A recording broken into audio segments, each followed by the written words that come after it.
안녕하세요. 석이 인사드립니다. 안녕하세요. 안녕하세요. 안녕하세요. 오늘은 무슨 얘기 거창하게 하려고 카메라들을 이렇게 다 꺼내왔죠? 요즘에 자동 필름 카메라를 많이들 구매를 하시잖아요. 자동 필름 카메라를 살 때 잘 모르겠으면 오늘 제가 말씀드리는 것들을 다 듣고 가시면 살 수 있는 기준이 생긴다. 깔끔하게 정리해서 자동 필름 카메라 살 때 이 영상 보고 가시면 됩니다. 일명 PNS라고 불리우는 친구들을 사려고 고민하시는 분들 중에 유튜브나 블로그나 영상을 봐도 이게 도통 무슨 말인지 전혀 모르겠고, 그리고 또 보기도 귀찮고 하시는 분들이나 난 좀 카메라 좀 알긴 알아, 근데 자동 필카는 처음인데 하시는 분들이 참고하시면 어떨까 해서 고된 촬영과 편집에 돌입해 봤습니다.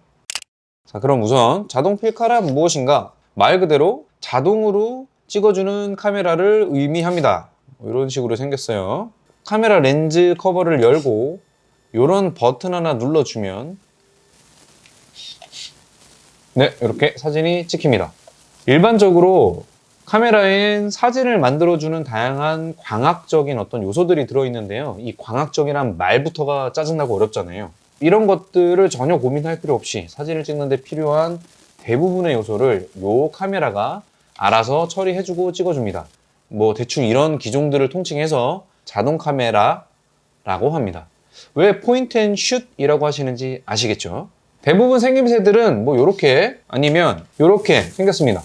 요렇게 생긴 애들 또는 이렇게 생긴 애들이랑 좀 차이가 있죠. 크기도 좀 작고 뭔가 귀엽기도 하고 여튼 네모네모하게 생겼어요. 이런 친구들의 큰 장점이라면 첫 번째로 가벼움에서 나오는 휴대성, 두 번째로 일회용 필카처럼 바라보고 그냥 찍으면 돼서 정말 편하긴 한데 이 일회용보다는 좀 더 느낌 있게 사진을 찍을 수가 있다는 거죠. 제가 생각하기엔 해외여행에서 핸드폰 카메라 서브로 최고고요. 가볍게 친구를 만나는 어떤 그런 약속이라든지 아니면 연인과 데이트할 때 이럴 때 들고 나가면 목에 매면은 레트로스럽게 일부러 코디를 한 것처럼 뭔가 좀 있어 보이기도 하고, 핸드폰보다는 뭔가 사진을 찍는 느낌이 재미도 있고, 무엇보다도 사진을 찍히는 당사자가 작고 귀여운 이런 카메라 모양이나 아니면 상대적으로 좀 느낌이 가볍잖아요. 이런 것 때문에 찍히는 그 상황을 전혀 부담스러워하지 않습니다. 그래서 자연스러운 사진을 건지기 정말 좋아요. 전 이런 상황에 이만한 카메라가 없다고 개인적으로 생각을 합니다. 자, 그래서 이런 자동 필름 카메라 하나 구입해 보려고 하는데 F값? 조리개가 뭐야? 셔터 스피드는 어떻고 초점거리는 이렇고 봐도 뭐가 뭔지 잘 모르시는 분들이 있으시죠? 뭘 어떤 걸 사야 하는지, 어떤 연예인들이 이런 거 저런 거 쓴다고 하는데 그게 나랑은 맞는 건지, 기종이나 가격은 적당한 건가? 이런 거 등등. 오늘은 이런 거에 대해서 한번 제가 얘기를 해볼게요. 자, 우선은 우리가 자동 카메라를 사기 위해서 꼭 봐야 되는 거 몇 가지를 제가 나열을 해드리겠습니다. 우선 가장 먼저 봐야 할 F값부터 말씀을 드릴게요. F값, 조리개 값을 잘 모르시겠다면 제 영상 카드 위에 올려드리겠습니다. 쉽게 설명해놨으니까 한번 보시는 것을 추천드리고요. 보기 싫어하시는 분들을 위해서 결론부터 제가 말씀을 드릴게요. F값이 낮은 카메라일수록 금액이 비싸집니다. 낮은 수치라 함은 2.8에서 3.5 정도 되는 것 같아요. 입문자분들은 이런 거보다도 F값이 한 4.5 정도 되는 너무 낮지 않은 이런 기종을 사시는 것을 추천드리고 싶어요. 가격도 조금 더 저렴할 뿐더러 중요한 또 다른 이유가 있습니다. 이런 PNS 카메라의 특징은 오토포커스, 자동으로 초점을 맞춰주는 기능을 대부분 지원하고 있는데요. 이게 참 편리한 이점입니다. 근데 이런 자동 필카이 같은 경우에는 이 기능이 독이 될 수가 있어요. 이게 왜 그러냐면 이 자동 초점 기능이 지금 나온 카메라들에 비해서 그 기능이 현저하게 떨어집니다. 우리가 현대에 쓰고 있는 기기들에 비해서 그 기능이 현저히 떨어져요. 그래서 이런 자동 카메라들은 사진을 좀 많이 찍어보시는 사진 고수분들이 있잖아요. 그런 분들도 핀이 나간, 초점이 나간 사진을 얻을 수 있는 가능성이 정말 커요.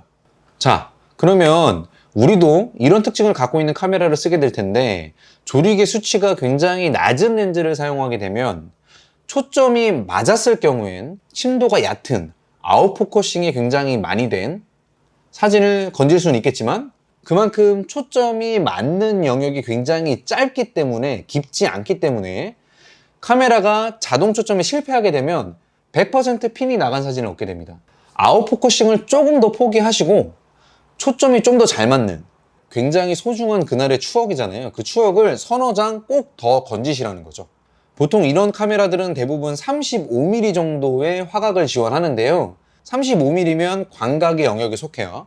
이런 광각의 영역에서는 f3.5, 제가 말씀드린 f4.5 정도의 차이는 거의 티가 나지 않습니다. 참고로 이런 일회용 필카의 경우에는 조리개 값이 거의 f9에서 f11 정도로 세팅이 되어 있어요.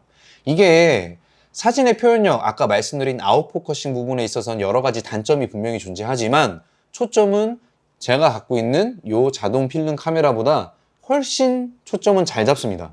그러니까 핏나간 사진이 많이 없다는 말씀을 드리는 거예요. 써보시면 압니다. 다음으로 셔터 스피드를 한번 말씀드려 볼게요. 결론부터 제가 말씀을 드리겠습니다. 500분의 1초 정도 빠르기를 지원하는 것을 기준으로 그냥 보시면 돼요. 1000분의 1초 또는 700분의 1초짜리도 분명히 있을 거고 300분의 1초 이런 것도 있을 겁니다. 근데 제가 말씀드리는 건 300분의 1초나 500분의 1초 정도 되면 이런 카메라는 충분합니다. 그리고 대부분이 한 요 정도는 기본적으로 지원을 하고 있어요. 너무 목매일 필요 없습니다. 그냥 셔터 스피드는 대충 보셔도 돼요. 하지만 셔터 스피드보다 더 중요한 게 있습니다. 최소 초점 거리를 꼭 보셔야 돼요. 최소 초점 거리를 50cm 안쪽으로 꼭 구매하시는 것을 추천드릴게요. 이것도 초점이 맞냐 맞지 않느냐에 관련된 부분인데요. 예를 들어서 50cm 이상이면 카페 안에서 나를 마주보고 있는 친구나 연인 사진을 찍었을 때 거의 반 이상의 초점이 아마 나갈 겁니다. 이건 제 체감인데 기기 매뉴얼에서 지원하는 최소 초점 거리를 지켜서 사진을 찍어도 초점 정말 많이 나가요. 제가 가진 이 두 모델 다 최소 초점 거리가 35cm입니다. 그래도 핀이 진짜 많이 나가요. 제가 사실 정말 사고 싶었던 카메라는 콘탁스 T2라는 기종이 있습니다. 이 친구가 근데 최소 초점 거리가 75cm나 돼요. 그래서 정말 과감히 제가 접었습니다.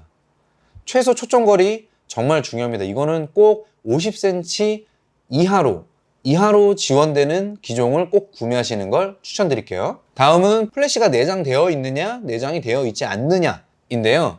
꼭 플래시가 내장되어 있는 걸 구매하시길 추천드립니다. 실내 또는 어두운 날, 가까운 피사체를 찍기에는 상당히 도움이 많이 됩니다. 특히 대낮에서도 피사체가 해를 등지고 있어서 역광이 되었을 시에는 정말 조금이나마 큰 도움이 됩니다. 역광에서 플래시 안 켜면 이런 사진 나와요. 다음으로 ISO 자동인식 기능, 필름 DX 코드 자동인식이라고도 하는데요. 이 기능이 있는 제품을 꼭 구매하셔야 됩니다. 이 기능은 필름을 넣었을 때 필름이 ISO가 몇인지 카메라가 자동으로 인식을 해주는 그런 기능이에요. 입문자분들은 물론이고 필카를 자주 쓰시는 분들도 필름을 넣고 난 다음에 ISO 설정을 깜빡하거나 아니면 ISO 변경을 하지 않아서 사진 밝기에 실패하는 경우가 종종 있습니다. 그렇기 때문에 입문자분들께서는 이 기능이 있는 걸 꼭 사세요. 거의 다 있긴 합니다. 없다면 입문자분들은 그 기종은 거르시는 게 좋아요. 그리고 바디 재질, 이건 좀 케바케인데 플라스틱 바디보다는 알루미늄 바디가 내구성이 더 좋긴 합니다. 하지만 플라스틱은 굉장히 가볍겠죠? 휴대성에 분명히 이점이 있을 겁니다. 그리고 좀 더 저렴하겠죠. 금액을 좀 아끼고 싶다 하시는 분들은 좀 더 조심히 사용하신다는 것을 전제로 플라스틱 사셔도 전혀 문제가 없습니다. 저도 잘 쓰고 있어요. 오래오래 쓰시다가 나는 3대까지 내 카메라를 물려주겠다 하시는 분들이 만약에 있으시다면 뭐 알루미늄 합금 바디로 구매하시면 좋겠죠. 뭐 이 부분에 대해서는 주머니 사정에 철저하게 맡겨드릴 수밖에 없겠네요. 단렌즈인가 준렌즈인가. 사실 사진의 품질은 확실히 단렌즈가 광학적으로는 좋은 게 사실입니다. 하지만 필름의 영역이기도 하고 내가 입문자라는 관점에서 이 부분은 사실 그다지 큰 의미는 없어요. 극사실적인 화질의 디지털 카메라가 아니잖아요. 저도 중렌즈 그리고 단렌즈, 자동 필카를 하나씩 가지고 있지만 화질 면에서는 크게 구분하기 어려워요. 특히 필카의 경우에는 더 그렇죠. 하지만 앞서 말씀드린 품질의 문제라기보다는 사진을 찍는 연습의 관점 아니면 화각의 이해라는 관점에서 본다면 말이죠. 저는 단렌즈를 한번 써보시는 건 어떠신가 조심스럽게 추천을 드립니다. 정리하자면 발품 팔기 싫다, 줌렌즈 구매하셔도 전혀 문제가 될 게 없고요. 앞서 말씀드린 어떤 연습의 개념으로 단렌즈를 체험해보고 싶다 하시는 분들은 단렌즈 가시면 됩니다. 결론은 뭘 선택하든 큰 의미 없다. 그리고 크기와 무게, 제 생각엔 이게 가장 중요합니다. 이런 카메라들은 들고 나가기 편하고 쓰기 편해야 쓰는 카메라들이에요. 적어도 400g 미만, 400g 미만이 되는 카메라를 구매하셨으면 좋겠고요. 크기도 작은 가방에 넣기 수월할 정도, 주머니에 넣을 수 있으면 정말 최고라고 생각합니다. 이러면 좀 금액이 높아지긴 하겠죠. 자, 그리고 끝으로 요즘의 추세와 분위기를 보고 한 말씀 드리고 싶은 게 있는데, 연예인들이 쓰는 카메라 있죠? 무턱대고 사지 않으셨으면 좋겠어요. 사실 말씀드리자면 연예인들이 쓰는 그런 기종들 있죠? 그런 기종들이 객관적으로 봤을 때 사실 좋긴 좋습니다. 기종들이 좋은 기종들은 맞아요. 이런 연예인들이 쓰는 카메라 기종들을 혹시 고려하고 계신다면 앞서 말씀드린 기능들을 좀 살펴보시고 비슷한 스펙을 가진 다른 기종을 한번 써보시는 건 어떨까 저는 추천드리고 싶어요. 이유는 뭘까요? 어쩔 수 없습니다. 가격이에요. 필테크라는 말이 나올 정도로 금액이 지금 두세 배나 올라가 있습니다. 주머니 사정이 좋으신 분들은 말리지 않겠습니다만 입문자분들은 대체 가능한 제품들이 분명히 있으니까 한번 찾아보시길 권유드릴게요. 실례로 저도 콘탁스 T3라는 제품을 한 3년 전부터 보고 있었어요. 근데 갑자기 GD나 이효리 이런 분들이 이 카메라를 쓰고 있다는 소식이 알려지고, 그 다음에 블랙핑크의 리사나 제니 이런 분들 인스타에 이런 필름 카메라를 쓴다라고 이제 알려진 뒤에 가격이 정말 3배나 뛰어서 그냥 바로 손절했습니다. 근데 이 콘탁스 T3가 야시카 T3라는 기종과 기능이 거의 동일해요. 근데 가격은 한 개는 30만원, 한 개는 300만원입니다. 이건 좀 웃기죠? 근데 더 재밌는 사실을 알려드릴까요? 이 야시카 T3, T4라는 이 야시카 T 시리즈도 점점 가격이 올라가고 있어요. 좋은 기종 중에 이쁘기도 하면서 앞서 말씀드린 것과 같은 어떤 기능적인 부분 이런 것들도 거의 합격선이고, 이런 거 아직까지 많이 있습니다. 누가 아직 안 썼을 뿐이에요. 예를 들어 캐논 오토보이 시리즈들 입문자분들한테 되게 유명하잖아요. 이것도 저는 강력 추천해드리고 싶고, 크기가 좀 크다는 단점을 빼면, 그리고 올림푸스 뮤 제가 쓰고 있는 이것도 사실 그 기능들이 완벽하게 작동을 한다라고 가정했을 때 지금 제가 쓰고 있는 야시카 T4인데 이런 거랑 기능적인 부분에서 큰 차이가 없습니다. 근데 제가 중고로 이 제품을 10만 원에 구매했어요. 천천히 한번 둘러보시고 고민해보시고 쇼핑해보시고, 취미의 시작은 쇼핑할 때 가장 즐거운 거 아닌가요? 이상으로 자동 필카를 구매할 때 고려해봐야 될 요소들을 이야기해보았습니다. 만약에 저의 이 영상이 필름 카메라를 구매 예정이신 분들에게 혹시 도움이 되셨다면 좋아요와 구독 좀 잊지 말아주시고요. 다음에 필름 카메라 브이로그로 또 찾아오겠습니다. 감사합니다. 서기필름이었습니다.